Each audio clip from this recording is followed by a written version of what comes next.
He dug a grave for his 2-year-old daughter while she was still alive, not because he had given up on her, but because he refused to let death take her without understanding what hope still meant. You're watching The Goodness Project? In 2017, in a quiet rural village in Sichuan, China, a man named Zhang Liang faced the kind of truth no parent should ever have to hear. His 2-year-old daughter was diagnosed with severe thalassemia, a rare blood disorder that slowly destroys the body. The doctors explained the only real chance of survival, a hematopoietic stem cell transplant, a procedure so expensive that it might as well have been a mountain. Nearly 1 million yuan. Zhang Liang and his wife were ordinary villagers. They didn't have savings, investments, or fallbacks. Just their small home, their land, and the hope that their daughter would grow up safe and healthy. They sold everything they could, borrowed everything they could. But no matter how hard they tried, the remaining amount was still impossible. And slowly, the reality began to crush them. This story is about what happened next.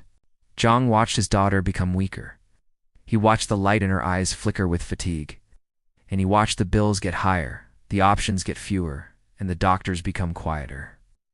One day, in the absence of any paths left, Zhang did something that shattered the internet when the world finally saw it. Zhang did something that shattered the internet when the world finally saw it. He walked behind his home with a shovel and started digging a grave.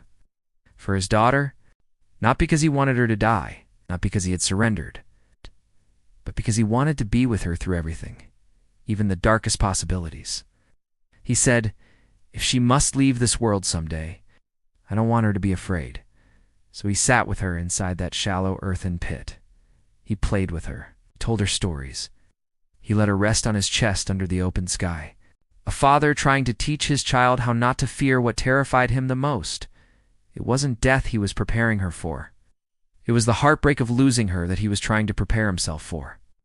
If stories like this speak to something in you, you will feel at home here on The Goodness Project. Feel free to subscribe if you'd like to hear more. The moment a neighbor recorded Zhang and his daughter in that grave, the video spread across China. Millions watched, millions reacted, and the internet's often loud and cruel did something extraordinary. Crowdfunding platforms stepped in. Strangers donated, some gave a little, some gave a lot. But together, they raised the entire amount needed for treatment in less than a month. Hope reached them faster than despair could catch them. Following the doctor's advice, Zhang and his wife made a difficult and brave decision. They had a second daughter, hoping her cord blood might be a match. The younger sister's cord blood saved the older sister's life, but the story didn't end there. A compassionate entrepreneur stepped forward and offered to cover all recovery expenses. Every checkup, every medication, every step of her journey back to health. When Zhang's eldest daughter finally came home, healed and safe, he returned to the grave he had dug with his own hands. This time, he didn't sit inside it. He didn't cry. He didn't tremble. He filled it with soil slowly, carefully, and then scattered sunflower seeds over the fresh earth. The same place that once held his fear would now bloom with light.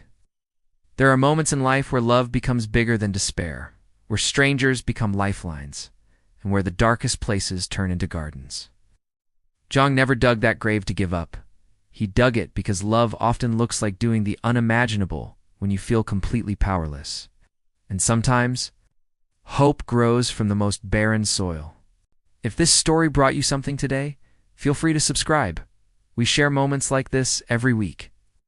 Before you go, tell me one moment of kindness you'll never forget. I'd love to read it.